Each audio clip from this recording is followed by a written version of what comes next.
ระบบเงินเดือนข้าพเจ้าก็อยากเสนออีกเมื่อวานกับท่านนายกรัฐมนตรีก็เสนอทางกระทรวงการเงินก็เสนอว่ามีการเพิ่มขึ้นเงินเดือนอยู่ใน2,200,000แต่ถ้าพวกเขาเทียบใส่กับค่าครองชีพอยู่ในท้องตลาดของพวกเขาเห็นว่ายังต่ำหลายและถ้าเทียบใส่บรรดาประเทศอาเซียนเทียบใส่ในโลกนี่แพงไกลกันห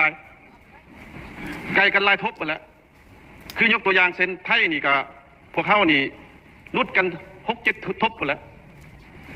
เวียดนามนี่ก็เพิ่มขึ้นแล้วเดี๋ยวนี้พวกเขาถ้าเทียบใส่ก็ลดลงฉะนั้นข้าพเจ้าคิดว่าพนักงานรัฐกรรวมทั้งพวกเขาทั้งหมดนี่แหละที่ได้ค่าครองชีพค่าแรงงานค่าเงินเดือนนี่ต่ำแท้ต่ำว่า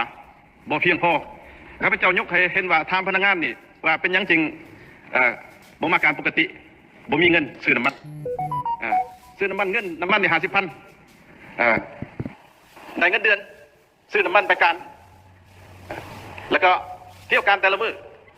ก็มืดละเงินเนี่ยระดับผู้นำกรมก็ยังเงินสิเงินเดือนสิซื้อน้ำมันนี่ไปการก็ยังบ่พอนะ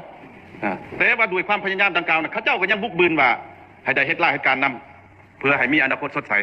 ฉะนั้นต่อกับปัญหานี้ก็อยากเสนอให้รัฐบาลนี่พิจารณาเป็นไปได้ก็อยากควรเพิ่มเติมบ่จาก2,200,000ขึ้นไปเลยปะอันนี้เนี่ยเติมอีกนี่ค่าขั้นต่ำ